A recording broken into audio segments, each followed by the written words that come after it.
Hello दोस्तों, नमस्कार। मेरा नाम सीताराम कुमार है और मैं एक चैतन्य कॉलेज का स्टूडेंट हूँ। और चैतन्य कॉलेज का जो एनुअल प्रोग्राम मनाया जाता है, इंडक्शन एंड वेलकम फेस्टिवल 2025, इसमें से एक मोस्ट वेल नोन पर्सन आए थे जिनका नाम है शहनवाज चौधरी, जो कि बिहार पुलिस एसोसिएशन का कुछ पद पे भी रह चुके हैं। और वो एक ट्रेनर भी हैं, स्पीच भी देते हैं। ओवरऑल वो बहुत ही शानदार पर्सन है जो हमारे चैतन्य कॉलेज के चीफ गेस्ट के रूप में आए थे। और मैं उनको सामने से देखा हूँ। इवन जितने भी स्टूडेंट्स थे चैतन्य कॉलेज का वो भी उन्हें देखे हैं, तो उनसे मिलकर बहुत अच्छा लगा। तो मैं उनका वीडियोज़ जो है फुल वीडियोज़ बनाया हूँ। और वो ज़्यादातर बात पॉलिटिकल पे करते हैं, बट वो मेरे कॉलेज में आए थे। तो वो स्टूडेंट अपने लाइफ में कैसे आगे जा सकता है, वो किस क्षेत्र में अच्छा कर सकता है, मतलब बीबीए या बीसीए या जो भी स्टडीज कर रहे हैं उस क्षेत्र में आप कैसे एक सक्सेसफुल स्टूडेंट बन सकते हैं, इवन अपने लाइफ में कैसे सक्सेस कर पाएंगे। तो वो अच्छे से गाइड किए हैं, अच्छे तरीके से बताए हैं इस चीज़ों पे, बहुत ही अच्छे तरीके से बोले हैं। तो मैं उनका वीडियोज आपको अ, इसमें शामिल कर रहा हूँ, तो आप प्लीज़ पूरा देखिएगा। और एक मेरा चैनल है जो नीचे शो कर रहा होगा, आप उन पे जाके देख सकते हैं। ठीक है। एक नाम नहीं है, एक उम्मीद है भारत का। शब्द कम पड़ जाएंगे उनके बारे में मैं बोलने लगूं, लेकिन बच्चों आज मैं जो कुछ भी हूं, वैसे तो बहुत सारे गुरुजनों का हाथ है, और एक गुरु उसमें है जो सबसे महत्वपूर्ण भूमिका निभाई है, वो है श्री शहनवाज चौधरी भारतीय जी। मैं बहुत बड़ा प्रशंसक हूँ, और मेरे गुरु हैं, बहुत अच्छे इंसान हैं, और सही मायने में देश की उम्मीद है। ये नेताओं को ट्रेनिंग देते हैं, सही लोगों को चुन करके संसद भवन में भेजते हैं, विधानसभा में भेजते हैं, और इनके वीडियोस देख करके कितने मुखिया वार्ड पर्सन वीडियो से वो चुनाव के स्ट्रैटेजी ले लेते हैं। बताओ, नेताओं का माइंडसेट पे काम करना कितना टफ है। और ये मेरे लिए सौभाग्य की बात है, बिहार के लिए सौभाग्य की बात है कि हमारे बच्चों का माइंडसेट थोड़ी देर में चेंज होने वाला है। तो बिना समय वेस्ट किए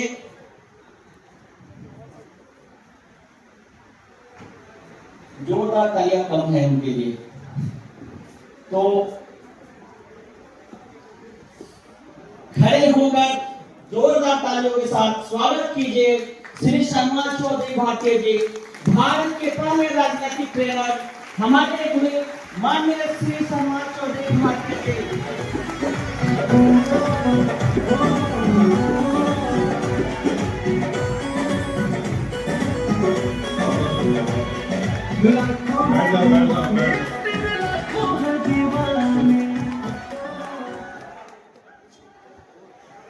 बहुत बहुत शुक्रिया। ये ऐसे ही बोलता रहता है, इसकी बातों में बता रहा कई बार चला देता है। और मैं कोई मोटिवेशनल स्पीकर नहीं हूँ भाई। मेरी तो सिर्फ ये कोशिश रहती है कि जो समस्याएं हैं उनके समाधान कर पाऊं। ये बात सही है कि जब रोहन का फोन आया तो मैं वाकई बहुत व्यस्त था, और मैं पूरी रात सोया नहीं। रात को 3 बजे मैं निकल गया था अहमदाबाद से, और अभी यहाँ से कार्यक्रम खत्म होने में वापस अहमदाबाद जाऊंगा, क्योंकि मैं दिल्ली रहता हूँ, क्योंकि वहां कुछ पॉलिटिकल कार्यक्रम चल रहा है। सवाल ये नहीं है कि मैं क्या सिखाने वाला हूं या मैं क्या बताने वाला हूं। सवाल ये है जरूरी क्या है जीवन में सफल होने के लिए। जैसा मैंने बारे में बताया कि मैं पॉलिटिकल ट्रेनर हूं, मैं पॉलिटिशियंस को ट्रेनिंग देता हूं, गाइड करता हूं, साइकोलॉजी की नॉलेज रखता हूं थोड़ी बहुत। तो मैं समझ पाता हूं कि लोगों की साइकोलॉजी क्या है, लोगों को क्या चाहिए, लोगों के फेल होने और सफल होने के बीच में जो सबसे बड़ा अंतर क्या है, और उस अंतर को कैसे दूर किया जा सकता है, उस पर मैं बात रखने की कोशिश करता हूं। और जब कैप्टन मोहन ने बताया कि यंग ब्रेन, बिहार का यंग ब्रेन यहां होगा, तो मुझे लगा कि कुछ ऐसा बीज डाल दिया जाए कि अगर आज के सेशन से किसी एक बच्चे ने भी कोई भी बात ऐसी सीख ली जिसने अपने जीवन को उस बात ने बदल दिया, तो मेरा यहां आना, कैप्टन रोहन का मुझे बुलाना, आपका यहां आना सफल हो जाएगा। तो इसी उम्मीद के साथ मैं अपनी बात की शुरुआत करता हूं कि सबसे जरूरी चीज क्या है। सफलता के लिए बहुत सारी चीजें चाहिए। दुनिया में, धरती पर कोई ऐसा व्यक्ति नहीं होगा जो सफल नहीं होना चाहता। यहां इस हॉल में 800-900 बच्चे हैं, क्या कोई ऐसा व्यक्ति है, या बच्चे या पेरेंट्स में भी, टीचर्स में, कोई एक भी व्यक्ति ऐसा है जो कहेगा मैं सफल नहीं होना चाहता? वो ही नहीं सकता। हर व्यक्ति इस धरती पर, हर व्यक्ति सफल होना चाहता है, लेकिन समस्या क्या है, हर व्यक्ति सफल होगा नहीं। चाहने और होने का जो अंतर है, उस अंतर को मिटाने की कोशिश आज हम करेंगे अगले 15-20 मिनट में। जो भी मुझे ज्ञान है, पिछले 19-20 वर्ष का जो मुझे अनुभव है, वो बताने की कोशिश करूंगा। सबसे बड़ा अंतर क्या है? सबसे बड़ा अंतर पैदा करता है, पर्सनैलिटी जरूरी है, नॉलेज जरूरी है, पर्सनैलिटी का अच्छा होना जरूरी है, बोलना आना चाहिए, लेकिन सबसे जरूरी चीज है लीडरशिप का होना। बिना नेतृत्व क्षमता के कोई भी व्यक्ति सफल नहीं हो सकता, और चाहे कोई भी फील्ड हो। आप डॉक्टर बने, इंजीनियर बने, साइंटिस्ट बने, पायलट बने, टीचर बने, मैनेजर्स बने, टेक्निकल फील्ड में जाए, कॉलेज चलाएं, इंस्टीट्यूशन चलाएं, कंपनी चलाएं, घर चलाएं, लीडरशिप चाहिए। और लीडरशिप के बारे में सबसे अच्छी बात क्या है, ये कोई जन्मजात गुण नहीं है। कोई ये नहीं कह सकता कि वो व्यक्ति जन्म से अच्छा लीडर था। एक छोटी सी कहानी से शुरुआत करता हूं। एक गांव के बाहर चौपाल पर कुछ बुजुर्ग बैठे थे। एक व्यक्ति वहां से गुजरा, उसने पूछा कि भाई साहब, आपके गांव में कोई महान व्यक्ति पैदा हुआ है क्या? ध्यान से सुनना। चौपाल पर बुजुर्ग बैठे, वहां से एक व्यक्ति गुजरा, उसने पूछा आपके गांव में कोई महान व्यक्ति पैदा हुआ है क्या? उन्होंने क्या मासूमियत वाला जवाब दिया, और वो केवल जवाब नहीं है, वो एक संदेश दिया। उन्होंने कहा साहब, हमारे गांव में तो बच्चे ही पैदा होते हैं, महान पैदा नहीं होते। बात छोटी है, बट बात बहुत गहरी है। जन्म से कोई महान नहीं होता। जिस दिन सचिन तेंदुलकर पैदा हुआ था, उस दिन किसी ने ये नहीं कहा था कि एक महान बैट्समैन पैदा हुआ है, एक आम बच्चा ही था वो। जिस दिन महात्मा गांधी ने जन्म लिया था, किसी ने ये नहीं कहा था कि मोहनदास करमचंद गांधी महात्मा गांधी बनने वाला है, एक महान व्यक्ति ने जन्म लिया है, ऐसा नहीं कहा था। वो एक साधारण व्यक्ति था। शहीद आजम भगत सिंह एक साधारण युवा, आपके हमारे जैसा 18-20-21 साल का युवा। फिर किस चीज ने इन लोगों को महान बना दिया, या जितने लोग महान बने वो महान बने कैसे? और क्या कोई ऐसा रास्ता है कि हम उस रास्ते पर चलकर हम वो हासिल कर सकते हैं जो महान लोगों ने हासिल किया? हाँ, रास्ता है नेतृत्व करने का। रास्ता है ऐसे काम को चुनने का जो काम आपको और उससे अलग बनाते हैं। कोई भी व्यक्ति, मैं अक्सर बोलता हूं, व्यक्ति कभी महान नहीं होता, केवल काम महान होते हैं। और जब कोई साधारण व्यक्ति ठान लेता है कि मुझे कोई महान काम करना है, वो साधारण व्यक्ति भी असाधारण बन जाता है। इसलिए ये कहना कि कोई व्यक्ति महान था, नहीं, काम महान थे, और उनके कामों के कारण वो व्यक्ति भी महान हो गया। महात्मा गांधी, जिनका मैंने एग्जाम्पल दिया, साधारण बैरिस्टर, लेकिन अचानक जनता के लिए लड़ने लग गए, महान बन गए। शहीद आजम एक युवा, एक आम इंसान, लेकिन तय कर लिया देश के लिए लड़ाई लड़नी है, महान हो गया। यानी साधारणता और महानता में सिर्फ एक अंतर आया, काम कौन सा चुनते हैं। और वो काम चुनने का निर्णय ही एक्चुअल में लीडरशिप है। जब ज्यादातर लोग ये तय कर ले कि मुझे ये काम नहीं करना, ये काम मुश्किल है, तो समझ लेना ये वो काम है जो तुम्हें महान बना सकता है। और हर सफल होने वाले व्यक्ति ने, हर महान व्यक्ति ने जब उससे कहा गया ये काम मुश्किल है, उसने अपने आप से क्या कहा, ये काम मुश्किल है इसलिए ये मेरे करने योग्य है? मुझसे कहा गया था नेताओं को ट्रेनिंग देना मुश्किल है, मैंने क्या कहा, ये मेरे करने योग्य है क्योंकि मुश्किल काम है, साधारण काम तो कोई और भी कर लेगा। आज के बाद जब भी कोई तुम्हें कहे ये मुश्किल कार्य है तुम अपना सपना बताओगे। कई लोग होंगे जिनका सपना होगा मुझे 50 करोड़ कमाने, 100 करोड़ कमाने, बड़ी कंपनी खड़ी करनी है। लोग कहेंगे नहीं हो सकता। डटे रहना, अड़े रहना और लेकर जाना। जब कोई व्यक्ति कहता है ये काम नहीं हो सकता, एक्चुअल में वो क्या कह रहा है? वो ये नहीं कह रहा नहीं हो सकता, वो क्या कह रहा है? वो कह रहा है मैं इस लायक नहीं हूं कि मैं कर सकूं, और जब मैं नहीं हूं तो ये कैसे कर सकता है, इसलिए कह रहा है नहीं हो सकता। तुम्हें तो जानता भी नहीं, तुम्हारी सोच नहीं जानता, तुम्हारी एनर्जी नहीं जानता, तुम्हारे सपनों के बारे में नहीं पता, तुम्हारी ताकत के बारे में नहीं पता, तुम्हारे विश्वास, तुम्हारे आत्मविश्वास के बारे में नहीं पता। लेकिन जब वो कह रहा है तुम नहीं कर सकते, तो यकीन मानना वो तुम्हारे बारे में नहीं कह रहा, वो अपने बारे में कह रहा है। इसलिए अड़े रहना, डटे रहना। लेकिन नेतृत्व क्षमता को निखारना पड़ेगा। नेतृत्व क्षमता किस स्तर की? नेक्स्ट एक एग्जांपल देता हूं, लक्ष्मी निवास मित्तल, इनके बारे में गूगल पे सर्च करना। लक्ष्मी निवास मित्तल वो व्यक्ति है, स्टील टाइकून उनको कहा जाता है। वो हर उस कंपनी को खरीदते हैं जो घाटे में चल रही होती है, और घाटे में चलने वाली कंपनी को खरीदते ही कुछ दिनों में कंपनी फायदे में आ जाती है। ध्यान से लेकर जाना, आप में से जो लोग एंटरप्रेन्योर से बनना चाहते हैं, जो भविष्य में कुछ ऐसा करना चाहते हैं जो इतिहास रचने वाला हो, एक ऐसा गुरु मंत्र देना होने जाना। जिस भी कंपनी वो घाटे में चलेगी उसी को खरीदेंगे, और घाटे वाली कंपनी को लेते ही वो प्रॉफिट में आ जाती है।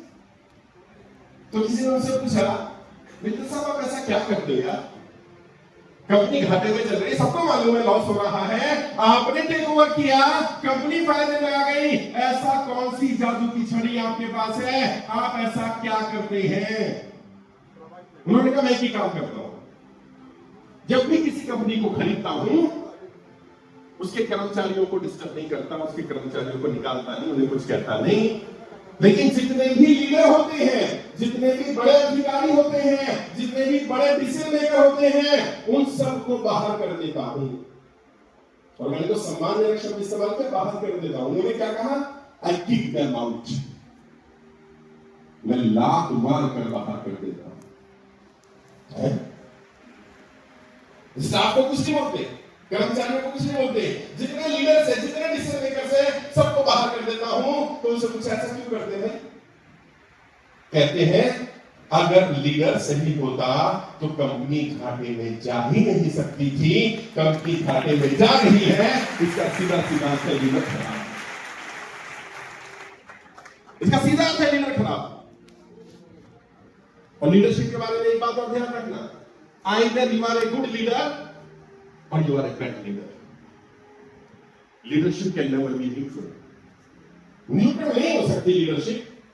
या तो आप अच्छे लीडर होंगे या आप खराब लीडर होंगे, और खराब लीडर होंगे तो क्या होंगे? गलत एग्जाम्पल सेट करेंगे, गलत लोगों की संगत में रहेंगे, गलत लोग पसंद आएंगे, गलत टारगेट रखेंगे, और फिर दोष किस्मत को देंगे। मेरे भाग्य में नहीं था ऐसा। आज भाग्य के कॉन्सेप्ट को भी क्लियर करने की कोशिश करूंगा, क्योंकि तुम यंग ब्रेन हो। और घर जाना अपने माता पिता को, अपने जानने वालों को, अपने यार दोस्तों को भी बताना जो भाग्य की बात करते हैं, जो संदेश आप भाग्य के बारे में तुम्हें बताऊंगा। लेकिन सच्चाई ये है कि आप अपनी लीडरशिप को खुद जज करो, आप कैसे लीडर हैं, आप कैसी संगत पसंद करते हैं। क्योंकि अच्छी बातें तो बुरे लोग भी कर लेते हैं। सिर्फ बातों से तय नहीं होगा कि आप अच्छे लीडर हैं कि नहीं है, आपके कामों से तय होगा कि आप काम कौन से वाले करते हैं। जब आपको कोई मुश्किल कार्य करने को दिया जाता है तो आप दूसरे पर टालते हैं या आगे बढ़कर के उस काम को देते हैं। और जब भी, और बच्चों भी तो तुम बहुत यंग हो, अभी तो चुनौती आने वाली है। अक्सर लोग उससे पूछते, मैं पेरेंट्स को भी ट्रेनिंग देता हूं, जो पेरेंट्स नहीं बताऊंगा, अक्सर माँ बाप बच्चों से पूछते हैं, रिश्तेदार पूछते हैं, बेटा बड़े होकर क्या बनेगा? ये सवाल सही सवाल नहीं है। मेरे भी बच्चे हैं और मैं बहुत सारे स्टूडेंट हैं, लाखों की संख्या में मेरे स्टूडेंट रहे पॉलिटिकल ट्रेनिंग में, बिजनेस ट्रेनिंग में। मैं कभी किसी स्टूडेंट से नहीं पूछता कि तुम बड़े होकर क्या बनोगे। मैं तो सिर्फ एक ही सवाल करता हूं, बेटे बड़े होकर किस समस्या का समाधान करेगा? और जितने पेरेंट्स मुझे सुन रहे हैं, ये तय करो आज के बाद, तुम भी आज नहीं तो 10 साल बाद 15 साल बाद पेरेंट्स बनोगे, अपने बच्चों से केवल एक ही सवाल करना, बेटा बड़े होकर किस समस्या का समाधान करेगा?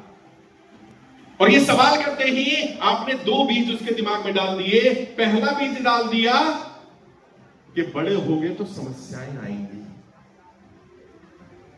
और समस्याएं आएंगी तो समस्याओं के समाधान करने पड़ेंगे। और जो ये मेरी बात नहीं मानते ना, मैं भूतपूर्व उसका, और तुम में से भी बहुत सारे भूतपूर्व होंगे, और ये जो आगे बैठे टीचर भी, जो हमारे हम उम्र है, हमसे थोड़े बड़े हैं, वो गवाही देंगे इस बात की। मेरे माँ बाप मुझे एक झूठी तसल्ली दिया करते थे, बेटा एक बार 10वीं पास कर ले, जिंदगी की सारी समस्याओं का समाधान हो जाएगा। अच्छा, हम इतने भोले, इतने मासूम थे, हमें लगा 10वीं ना हो गई, पता नहीं कितना बड़ा पहाड़ हो गया, एक बार 10वीं कर लेंगे तो जीवन सफल। अच्छा, हम पढ़ाई में ठीक ठाक थे तो 10वीं पास कर ली। अच्छा, अभी रिजल्ट ही आया था, अब उसी दिन माँ बाप ने एक और नया चैलेंज भेज दिया, बेटा बस अब 12वीं कर ले, सारी समस्याएं समाप्त। अच्छा, इतने भोले मासूम हम इस बहकावे में आ गए, 12वीं कर लेंगे तो जीवन की सारी समस्याएं समाप्त हो जाएगी। अच्छा, 12वीं भी कर ली। जैसे ही 12वीं करी तो एक और नया चैलेंज भेज दिया गया, बस एक बार ग्रेजुएट हो जाओ।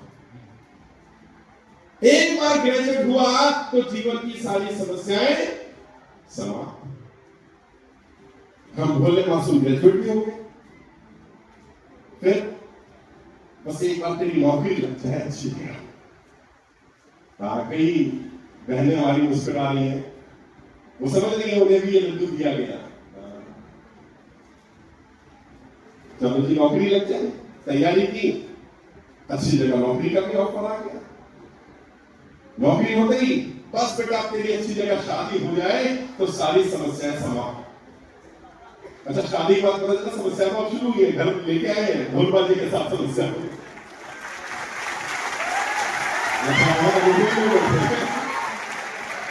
नहीं सकता, यही है असली जीवन का संघर्ष तभी होता है। और आचार्य चाणक्य, जिन्हें मैं अपना गुरु मानता हूं, सबके गुरु हैं, किसी ने उनसे पूछा, गुरुदेव विवाह करना चाहिए कि नहीं करना चाहिए? उन्होंने कहा करके पता चलेगा। कह रहे क्यों? कह रहे ठीक हो गया तो कर लेना चाहिए था, और खराब हो गया तो नहीं करना चाहिए था। तो ये तो अनुभव से पता चलेगा। लेकिन एक सीरियस बात बताता हूं, इस बहकावे में, इस धोखे में मत आना। भले तुम्हारे कॉलेज के टीचर कहें कि बेटा एक बार ये काम कर ले, टेंशन खत्म। ये टेंशन खत्म वाला जो है ना जुमला है, इस पर मत जाना।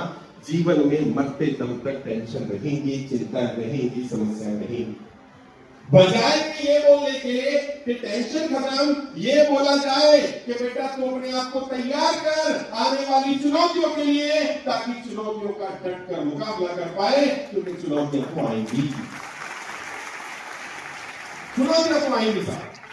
मैं वो झूठा व्यक्ति नहीं जो तुम्हें आगे कहूं कि एक बार ग्रेजुएट हो जाना, पोस्ट ग्रेजुएट हो जाना, ये कर लेना, चुनौतियां समाप्त नहीं। मेरे बहुत सारे स्टूडेंट आईएएस आईपीएस हैं, जैसा रोहन जी ने बताया, मेरे बहुत सारे स्टूडेंट एमएलए एमपी हैं। उनसे जब मैं पूछता हूं कि प्रॉब्लम खत्म, वो कहते सर अभी तो पता चला प्रॉब्लम क्या होती है। जैसे जैसे बढ़ोगे प्रॉब्लम भी बढ़ती चली जाएगी, बस उससे मुकाबला करना है। और मुकाबला कैसे करना है? 2 तरीके हैं, डरकर मुकाबला करना और लड़कर मुकाबला करना, डरकर मुकाबला करना। मैं हमेशा कहता हूं, गीदड़ की 100 साल की जिंदगी से शेर की एक दिन की जिंदगी बेहतर होती है। जब तक जीना शेर बन के जीना, जब तक जीना ऐसे ही दहाड़ना कि लोगों को एहसास हो कि हाँ वाकई कोई और सही है। और ये चित्र अंदर से है, सब ये बाहर से निकाला जा सकता है। उसे भी तो कहते हैं साहब मोटिवेशन स्पीकर, मतलब नहीं मैं मोटिवेशन स्पीकर नहीं, मैं प्रॉब्लम सॉल्वर हूं। मुझे समस्या बताओ, मैं समाधान करूंगा। मैं आज लीडरशिप की समस्या का समाधान लेकर के जाऊंगा, स्टेप्स लेकर के जाऊंगा, कैसे मैंने एक साधारण परिवार के व्यक्ति ने अपनी लीडरशिप को सुधारा और तुम कैसे सुधार सकते हो। सिर्फ समस्याओं पे बात नहीं, समाधानों पर बात होनी चाहिए। सबसे पहले करने से मैंने कहा अपने आप को ऑब्जर्व करना शुरू करो। दुनिया में कोई क्या कहता है इससे फर्क नहीं पड़ता। और बहुत सारे बच्चे बहुत समझदार हैं, उन्हें पता है उनके माँ बाप को उनसे क्या एक्सपेक्टेशन है, उनको मालूम है टीचर से क्या एक्सपेक्टेशन है, टीचर की एक्सपेक्टेशन उनसे क्या है, समाज को क्या चाहिए, रिश्तेदारों को क्या चाहिए, अड़ोसी पड़ोसी को क्या चाहिए। सबसे पहले अपने आप से सवाल करो, what you want from yourself. तुम खुद से क्या चाहते हो, अपने आप को कहां देखना चाहते हो, अपने आप को कैसा व्यक्ति या कैसे इंसान के रूप में तैयार करना चाहते हो, और उस तैयारी के लिए तुम कर क्या रहे हो। तुम्हारा समय, तुम्हारे संसाधन, हर चीज सिर्फ इस चीज पर फोकस होनी चाहिए कि तुम अपने आप को कैसा बनाना चाहते हो। और अपने जीवन का हर दिन हर पल सिर्फ इसी चीज पे लगा दो और मत परवाह करो कोई क्या कहता है। मत परवाह करना, लोग कहेंगे, फिर लोगों के सामने मेरे हालात अच्छे नहीं है, मेरी परिस्थिति अच्छी नहीं है, आप मेरे बारे में क्या जानते हो, मैं तो बहुत गरीब हूं। मत परवाह करना, ये सारी चीजें बहानेबाजी और कुछ नहीं सा। और यदि इंसान तय कर ले तो एक ही चीज आपको मोटिवेट भी कर सकती है और वही चीज आपको डीमोटिवेट भी कर सकती है। और जब मैं बोलता हूं लोग हैरान होते हैं, ऐसे कैसे साहब एक ही चीज मोटिवेट भी करेंगे और कोई डीमोटिवेट भी। हाँ, मैं आपको एग्जांपल देता हूं और ये एग्जांपल रिलेट करना, कहीं ना कहीं रिलेट हो जाएगा तुम्हें। एक परिवार में दो सगे भाई, एक शराब पीता था, नशा करता था, सारे गलत काम करता था, गाली गलौज करता था, बदतमीजी करता था, सब नाराज थे उससे। वही दूसरा भाई बड़ा सज्जन आदमी, बड़ों की इज्जत करना, छोटे से प्यार करना, सबका मान सम्मान करना, तरक्की कर रहा, आगे बढ़ रहा है। दो लोग बड़े हैरान, कहते दोनों सगे भाई हैं, ऐसा नहीं हो सकता यार, एक इतना बिगड़ा हुआ और एक इतना सुधरा हुआ, पता करो ऐसा हुआ क्या कि एक भाई सुधर गया, एक भाई बिगड़ गया, एक ही घर में रहते हैं। जो बिगड़ा तो उससे मिले पहले, भाई तू बिगड़ा कैसे? तेरा भाई तो बड़ा सज्जन है, शरीफ है, ईमानदारी से काम करता है, बड़ों की इज्जत करता है, छोटों से प्यार करता है, सबका मान सम्मान करता है, आखिर तुझे बिगड़ने का मोटिवेशन कहां से मिला? उसने कहा मुझे ये मोटिवेशन मेरे पिताजी से मिला। मेरे पिताजी शराब पीते थे, गाली गलौज करते थे, बदतमीजी करते थे, सबको गुस्सा करते थे, अत्याचार अन्याय करते थे, और एक शराबी का बेटा क्या बनता? मैंने जो देखा मैं बन गया। बात भी सही, जैसा संगत देखेगा वैसी तो रंगत चढ़ेगी। अब जो सुधरा था उससे मिले। भाई हमने सुना तेरे पिताजी गाली गलौज करते थे, बदतमीजी करते थे, नशा करते थे, शराब पीते थे, तेरा बड़ा भाई भी ये सब करता है, तुझे सुधरने का मोटिवेशन कहां से मिला? पता उसने क्या कहा? उसने कहा मुझे भी मोटिवेशन मेरे पिताजी से मिला।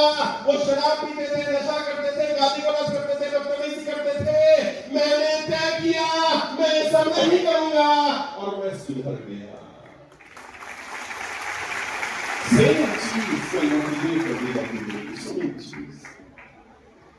अगर तुम में से कोई कहता है कि मेरी परिस्थितियां अच्छी नहीं है इसलिए मैं तरक्की नहीं कर सकता, पता है उसी समय कोई दूसरा क्या कह रहा होगा जिसकी परिस्थितियां अच्छी नहीं है?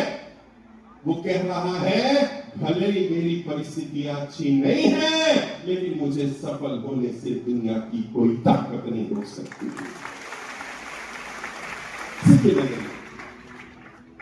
फर्क नहीं पड़ता, कोई के पैसा नहीं है मुझे फर्क नहीं पड़ता, लोग मेरे बारे में क्या बात करते हैं मुझे फर्क नहीं पड़ता, मेरे पास पैसा नहीं मुझे फर्क नहीं पड़ता, मेरी पढ़ाई लिखाई अच्छी है कि नहीं है मुझे फर्क नहीं पड़ता, मेरा फैमिली बैकग्राउंड कैसा मुझे फर्क नहीं पड़ता, मुझे कामयाब होना है, मुझे कामयाब होने से कोई नहीं रोक सकता।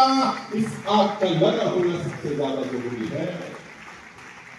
और जिस दिन आग लगे ना दोस्तों, मैं अपने सारे स्टूडेंट को बोलता हूँ, जानते हैं मेरे स्टूडेंट, इसे बर्निंग डिजायर कहा जाता है। बर्निंग डिजायर साधारण इच्छा नहीं, ज्वलंत इच्छा।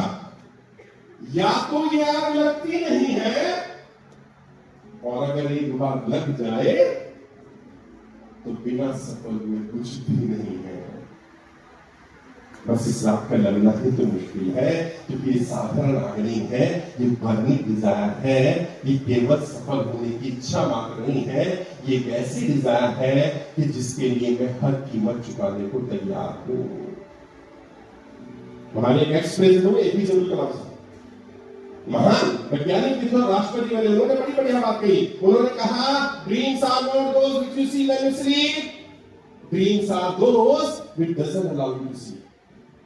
सपने वो नहीं होते जो आप सोते हुए देखते हैं, सपना तो वो होता है जो आपको सोने ही नहीं देता। सोते जागते उठते बैठते जाने लगी रहती है, मुझे हासिल करना है, मुझे अचीव करना है, और जब तक हासिल नहीं कर लेते मेरे दोस्त, नींद आ ही नहीं सकती। नींद सपनों पर कई बार भारी होती है, लेकिन सोते नहीं हैं वो लोग जिनके सर पर जिम्मेदारी होती है। सोते नहीं। मैंने कहा ना, मैं रात को 3 बजे से निकल जाऊं, क्या मैं थका लग रहा हूं तुम्हें? थका लग रहा हूं क्या? और मेरा गला खराब है, बुखार होगा मुझे भी। मैंने रोहन को बोला था, मेरा तबीयत थोड़ी ठीक नहीं है, कहते सर आप आओ मुझे, मुझे मालूम है आप क्या कर सकते हैं। मैंने, लेकिन मेरा कमिटमेंट तो मैं आऊंगा। और किससे कमिटमेंट? दूसरों से किए गए वादे नहीं निभाओगे ना, काम चल जाएगा सर। खुद से जो कमिटमेंट करोगे, कहते हैं लीडरशिप कैसे डेवलप होगी? लीडरशिप डेवलप करने का नियम लेकर के जा रहा हूं, आज से अभी से ही बदल जाओगे तुम, अगर बदलने को तैयार हो। सब इंप्लीमेंट नहीं करेंगे, इंप्लीमेंट 5% ही करेंगे, और इस धरती पर केवल 5% लोग सफल होते हैं, 95% नहीं होते साहब। क्यों? क्योंकि वो इंप्लीमेंट नहीं करते। मैं नियम लेकर जा रहा हूं, आज के बाद अपने आप से कोई कमिटमेंट या तो करना मत, और अगर एक बार कमिटमेंट कर लो तो था ना मूवी में सलमान खान का कौन सा डायलॉग था, एक बार मैं कमिटमेंट कर दूं तो मैं खुद की भी नहीं सुनता। एक बार कमिटमेंट कर लो तो फिर पीछे नहीं हटना। अब 19 साल में मुझे ट्रेनिंग इंडस्ट्री में 19 साल में 19 दिन भी मैं अपने कार्यक्रम में लेट नहीं हुआ, 19 दिन भी। और मेरे कार्यक्रम के टाइम सबको पता है कितने बजे शुरू होते हैं। 12 बजे का कार्यक्रम 12 बजे नहीं होगा, 12:16, शाम को 6:16, दोपहर को 2:16। अच्छा, जैसे ही सुनो 6:16, इसका मतलब 6:16 यानी ये व्यक्ति पंचुअल है, टाइम पर आएगा। 6:15 नहीं, क्योंकि 6:15 का 6:20 हो सकता है, लेकिन 6:16 मतलब पंचुअल है। कोई तो अपनी पहचान बनाओ यार, कोई एक ऐसी पहचान बना लो, चाहे वो कोई भी पहचान हो, पंचुअलिटी की पहचान हो, मोटिवेशन की पहचान हो, नॉलेज की, पर्सनैलिटी की, कोई एक चीज ऐसी हो जाए जो तुम्हारी पहचान बन जाए, कि लोग तुम्हारी कस्में खाने लगे कि कुछ भी हो सकता है, लेकिन अगर इस आदमी ने कहा है तो लेट नहीं हो सकता साहब। कुछ भी हो सकता है, दुनिया इधर से उधर हो जाए, अगर इस व्यक्ति ने कहा है तो झूठ नहीं हो सकता, क्योंकि व्यक्ति झूठ नहीं बोलता। कोई पहचान बनाओ, और ये सही उम्र है, यही सही उम्र है अपने आप को उस लड़ाई के लिए तैयार करने की, उन 5% में आने की। इस नेतृत्व क्षमता को निखारने के लिए नॉलेज का होना तो जरूरी है, लेकिन और भी बहुत सारी चीजें जरूरी है। तीन चीजें हैं जो तय करेंगी कि आप क्या बनने वाले। और जो पेरेंट्स बैठे, जो टीचर्स बैठे, वो भी समझे ये बात मुझ पर भी लागू होती है और आप सब पर भी लागू होती है। केवल 3 चीजें व्यक्ति का निर्माण करती है। आज हम सब जैसे भी हैं, जहां भी हैं, केवल 3 चीजों के कारण है। पहला, हमने आज से 5 साल पहले कैसी किताबें पढ़ी थी। दूसरा, हमारी 5 साल पहले संगत कैसी रही थी। और तीसरा, हमारी 5 साल पहले सोच कैसी थी। इन 3 चीजों ने हमें वो बनाया जो आज हम हैं। दोबारा बता रहा हूं, ध्यान से समझना। केवल 3 चीजें व्यक्ति का निर्माण करेंगी। 3 चीजें कौन कौन सी? आज से 5 साल पहले आपने कैसी किताबें पढ़ी थी, आप कैसे लोगों की संगत में रहे थे, और आपकी सोच कैसी थी, उसने आज जैसे हैं आप वैसा बना दिया। आज से 5 साल बाद आप क्या होंगे, केवल ये 3 चीजें ही तय करने वाली है। आज से 5 साल बाद आप जहां होंगे कोई 3 चीजों का फर्क होगा। इन आने वाले 5 वर्षों में आप कैसी किताबें पढ़ते हैं, कैसे लोगों की संगत में रहते हैं और आपकी सोच कैसे रखते हैं। चौथी चीज की फर्क नहीं पड़ेगा, पैसा कैसे कहेंगे कितना फर्क नहीं पड़ेगा, बस ये 3 चीजें ही काफी है। और इसका जवाब मैं ऐसा ट्रेनर हूं, मैं क्वेश्चन करता हूं और सवाल का जवाब भी तुम्हें देता हूं, तुम खुद को देना, मुझे मत देना इसका जवाब कि तुमने 5 साल पहले कौन सी किताबें पढ़ी कि नहीं पढ़ी, कैसी संगत में रहे, अच्छी या बुरी। और कई लोग कहते हैं मेरे पास आते साहब मैं ना इतनी बुरी संगत में रहा हूं और मैं आपको दावे के साथ कह सकता हूं मुझ पर असर नहीं पड़ा। यहाँ भी होंगे कई लोग कहते हैं, मैं कहता हूं पढ़ा तो तुझे पता नहीं चला, कैसे, मैं तो बड़े बड़े बुरे लोगों की संगत में रहा, मेरे दोस्त शराब पीते थे, गलत काम करते, मैंने तो कुछ नहीं करा, मैंने तो सीखा नहीं। मैंने कहा कितने साल रहा, कहते 5 वर्ष रहा। मैंने कहा काश उन 5 वर्ष तू अच्छी संगत में रहा होता, तब तुझे पता चलता कि इन 5 वर्षों में तूने क्या गवा दिया, इन बुरे लोगों की संगत के कारण कितना पिछड़ गया, तब पता चलता। संगत का असर पड़ता है साहब, हम पर डायरेक्ट असर नहीं पड़ता, लेकिन हमारी ग्रोथ पर, हमारी तरक्की पर किताबों का असर पड़ता है। तो लीडरशिप को अगर बढ़ाना है तो इन पर काम करना है और एक ऐसा लीडर बनना है जो सेल्फ मोटिवेटेड हो। अभी इलॉन मस्क के बारे में सब पढ़ते होंगे, जानते होंगे। इलॉन मस्क ने बढ़िया बात बोली, वैसे तो मैं ये बात 15 साल से बोल रहा था, लेकिन क्योंकि मैं उतना बड़ा नहीं हूं तो मेरी बात को सुनते नहीं थे। जब इलॉन मस्क ने बोल दिया तो सुनने लगे।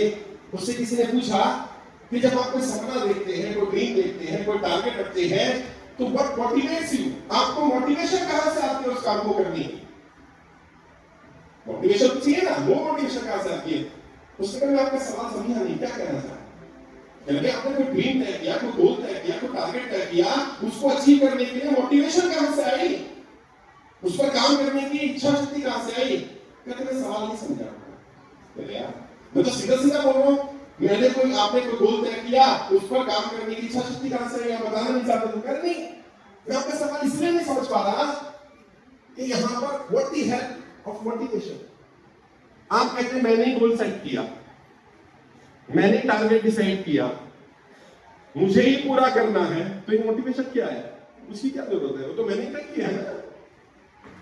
मैं भी मानता हूं आपको सेल्फ मोटिवेटेड होना पड़ेगा। गोल ही वो सेट करो जो तुम अचीव कर सकते हो, और जब एक गोल अचीव कर लो तो अगले गोल पर पहुंचो। एक साथ सारे बनाएंगे नहीं। अर्जुन को देखा ना महाभारत में, अर्जुन ने जब अर्जुन से पूछा गया, गुरु द्रोणाचार्य ने कहा पेड़ पर चिड़िया दिख रही है, कहते नहीं, कहते क्या दिख रही है, चिड़िया की आंख दिख रही है, कहते आप बात होती। बाकी सारे योद्धा चक्रवालों में पांडवों में चिड़िया भी दिख रही है, पेड़ भी दिख रहा है, बाकी से दिख रहे उनका नहीं, तुम बाण नहीं चलाओगे। एक एक टारगेट रखो और उसे समझो की तरह भेज दो। और अभी कोई साथी थे, उन्होंने बड़ी बढ़िया बात बोली थी भगवद गीता की कर्म के ऊपर, कर्म के सिद्धांत के ऊपर। मैं भी इससे पूरी तरह सहमत हूं। कर्म का सिद्धांत वास्तविकता का सिद्धांत है, लेकिन लोग इस नियम को समझे नहीं। मैं आज तुम्हें कह रहा हूं, तुम जाके घर अपने माता पिता, अपने रिश्तेदारों को देना ये नियम। भगवान श्री कृष्ण भगवद गीता में कहते हैं कर्मण्येवाधिकारस्ते मा फलेषु कदाचन। सुरेश हमने बचपन से पढ़ते हैं, कर्मण्येवाधिकारस्ते मा फलेषु कदाचन। इसका अर्थ क्या है? कर्म किए जाओ, फल की इच्छा मत करो। ये तो अर्थ है, लेकिन इसका एक्चुअल अर्थ क्या है? भगवान श्री कृष्ण क्या कहना चाह रहे हैं वो किसी ने बताया नहीं, समझा नहीं। भगवान श्री कृष्ण भगवद गीता में जब कहते हैं कर्मण्येवाधिकारस्ते मा फलेषु कदाचन, वो ये कहना चाह रहे हैं तुम्हारा किया गया कोई भी कर्म बिना फल दिए मरता नहीं। चाहे अच्छा कर्म हो या बुरा कर्म, कोई भी किया गया कर्म बिना फल दिए मरेगा नहीं। तो कोई ये सोचता हो कि मैंने बुरा कर दिया और मेरे साथ अच्छा हो जाएगा, नहीं होने वाला। और कोई कहे कि मैंने अच्छा किया और मेरे साथ हुआ नहीं, मेरा फल मर गया, नहीं मरेगा। क्या होगा? मैं आगे की बात लेकर जा रहा हूं। क्यूमुलेटिव हो रहा है, क्यूमुलेटिव मतलब इकट्ठा हो रहा है। मान लो आपने कोई बिजनेस किया, काम धंधा किया, पहले साल में आपको लगता था 10 लाख रुपए कमाने थे, आपने ईमानदारी से काम किया, सब कुछ क्या नहीं आया। दूसरे साल 10 लाख और आने थे, वो भी नहीं आया, तीसरे साल नहीं आए। लेकिन अपना कर्म करते रहना, चौथे साल 40 लाख आ जाएगा, हिसाब बराबर कर देंगे। और वो इसका एग्जाम्पल है, लाइव जीवन का एग्जाम्पल। उनको भी ये नियम सिखाए गए, इन्हें नियमों से यहाँ पहुंचे। और ये तो अभी कहते ना, अभी तो बाकी है मुट्ठी भर जमीन, अभी तो पूरा आसमान बाकी है, अभी तो बहुत बड़ी लड़ाई है, बहुत बड़ी लड़ाई है। और सार्थक जो होता है भैया, छोटे सपने देखने वाले लोगों के लिए जगह नहीं है। आप में से पता नहीं किसी ने मुझे यूट्यूब पे सुना है कि नहीं सुना, सुना कभी क्या यूट्यूब पे, फेसबुक पे, है एक दो लोगों ने सुना। मेरा सपना शायद नहीं पता होगा, मैं बता देता हूँ, मैं भारत का राष्ट्रपति बनना चाहता हूँ और पिछले 20 साल से काम कर रहा हूँ सपने के लिए। और मुझे लगा पता है अभी 20 साल लगने वाले हैं। क्यों? क्योंकि मुझे पता है कि मुझे वहां पहुंचना है। अच्छा, शुरू में लोग कहते थे पागल है राष्ट्रपति, इसके घर में कोई मुखिया तो बना नहीं, ग्राम प्रधान तो बना नहीं, कैसे बनेगा? 2006 में मैंने उनकी बोलती बंद की। 2006 में मैंने एक ऐसा इंस्टीट्यूट शुरू किया जहां मैं एमपी एमएलए को ट्रेनिंग देता हूं। और आपकी जानकारी के लिए बता दूं, राष्ट्रपति के इलेक्शन में जनता वोट नहीं करती है। कौन वोट करता है? एमपी एमएलए साहब, एमपी एमएलए। और मैं किसी सिखाता हूं? वो तेरी लोगों ने कहा तेरे भाई इसने तो सही लाइन पकड़ ली है, तो बन जाएगा। क्योंकि एमपी एमएलए को ट्रेनिंग देगा, एमपी एमएलए को वोट कर देंगे, बन गया राष्ट्रपति। ये तो जल्दी बन जाएगा। वर्तमान में देश में 50 से ज्यादा एमएलए और 10 से ज्यादा एमपी मेरे जिस दिन 500 एमएलए होंगे, 5000 एमपी मेरे में वजन क्या होगा? क्या वो गुरुदक्षिणा में मैं उनसे कहूंगा कि वोट दे दो तो देंगे कि नहीं देंगे? सिर्फ सपना देखने से काम नहीं चलेगा, सपने का काम करने से काम चलेगा। सपना देखो, मैंने कहा ना एपीजे अब्दुल कलाम साहब ने कहा सपने वो नहीं होते जो आप सोचने में देखते हैं, सपना वो होता है जो आपको सोने नहीं देता। मैंने वो सपना खुली आंखों से देखा। ये चेतना इंस्टीट्यूट का सपना एक खुली आंखों से देखा गया सपना है। जितने भी सपने पूरे हुए हैं वही पूरे हुए हैं जो जागते हुए खुली आंखों से देखे गए। सोती हुई आंखों से सपने नहीं देखे जाते, खुली आंखों से। खुली आंखों से सपना देखोगे चाहे कितना ही बड़ा हो। और जो मैंने कहा ना कि जब कोई कहे कि नहीं कर सकते तो समझ लेना तुम्हें नहीं करा, अपने आप को कह रहा है, तुम्हें थोड़ी कह रहा है, तुम्हें तो जानता भी नहीं। बाकी समय की मर्यादा है, मुझे नहीं मालूम कितना समय और है मेरे पास, है क्योंकि कार्यक्रम है आपका। 2-3 बातें और बता देता हूं लीडरशिप से संबंधित ही। एक चैंपियन जो बार बार चैंपियनशिप जीत जाता है, और लेकर जाने एक एग्जांपल काम है, बॉक्सर था, चैंपियनशिप में जाता था, हर बार वही जीतता था। किसी ने उससे पूछा भाई हर बार तुम ये क्यों जीतते हो यार? Why always you win?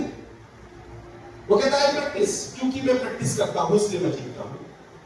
कहता है पागल हो के बाकी लोग प्रैक्टिस नहीं करते? कहते करते होंगे, मुझे नहीं पता, लेकिन मेरी प्रैक्टिस और बाकी की प्रैक्टिस में एक अंतर है। कहते क्या अंतर है? और लेकर जाना है अंतर, आज से ही अंतर पैदा करना बड़ी प्रैक्टिस है।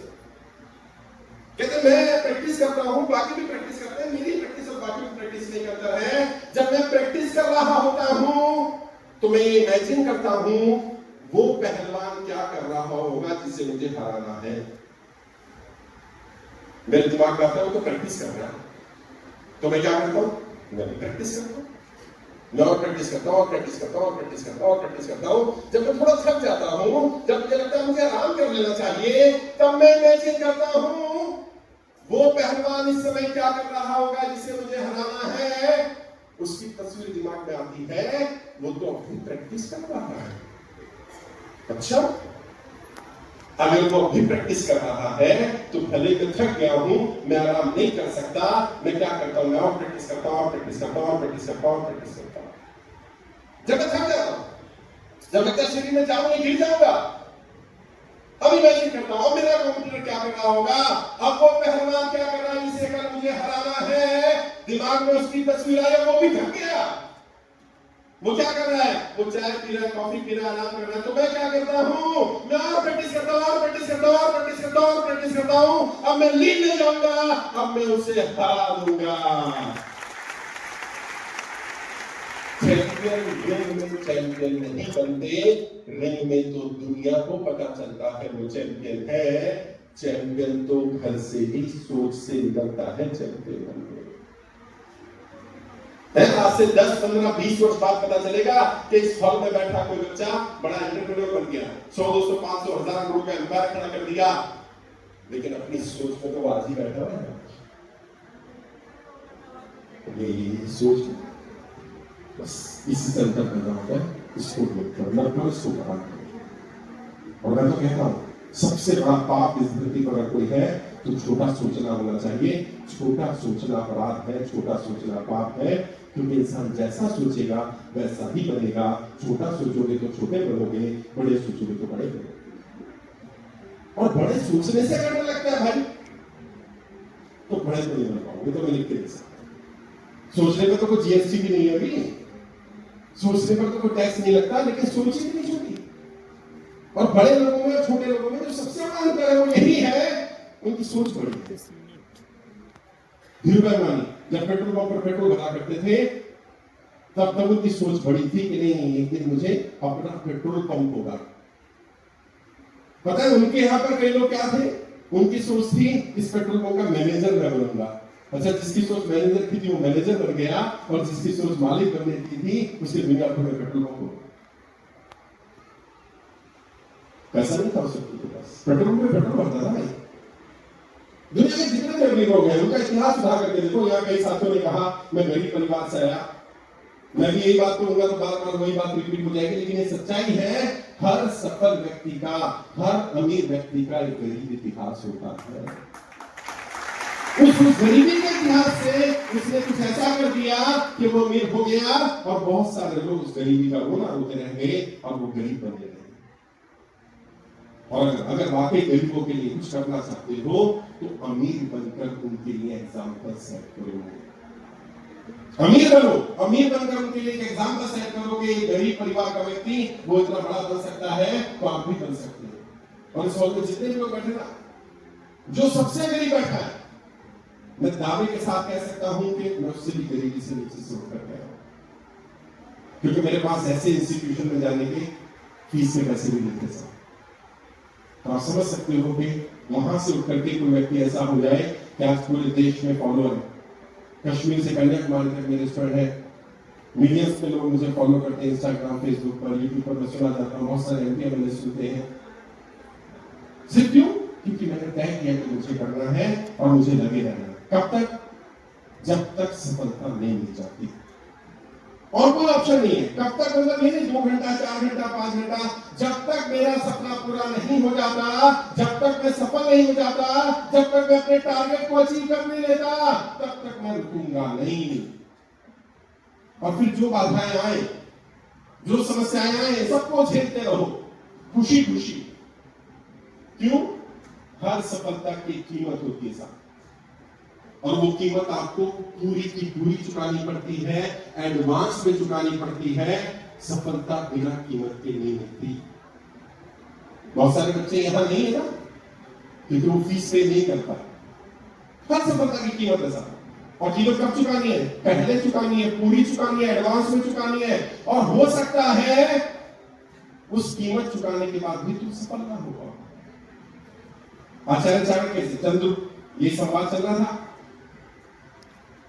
गुरुदेव कहते चंद्र राजा बनना है तो बहुत कुछ छोड़ना पड़ेगा, घर छोड़ना पड़ेगा, परिवार छोड़ना पड़ेगा, त्याग करना पड़ेगा, संसाधन लगेंगे, समय लगेगा। तो चंद्र कहते गुरुदेव क्या ये सब करने के बाद सफलता सुनिश्चित हो जाएगी? मान मैंने घर काल छोड़ा, त्याग किया, सब कुछ कर दिया, क्या गारंटी है कि मैं सफल हो जाऊंगा? गुरुदेव कहते नहीं चंद्र, गारंटी तो नहीं। हो सकता है कि तुम सब कुछ करो और फिर भी तुम सफल ना हो पाओ। तो चंद्र कहते गुरुदेव फिर ये सब करने का क्या लाभ? हमने मेहनत की, समय लगाया, संसाधन लगाया, सफल नहीं हुए, तो क्या लाभ इस सब करने का? गुरुदेव कहते हैं इसका लाभ ये होगा कि अगर तुम सफल हो गए तो तुम लोगों के लिए उदाहरण बनोगे, और यदि तुम फेल हो गए तो अच्छे मार्गदर्शक बनोगे, बता पाओगे कि क्या क्या गलतियां नहीं करनी है, किन गलतियों को बचना है।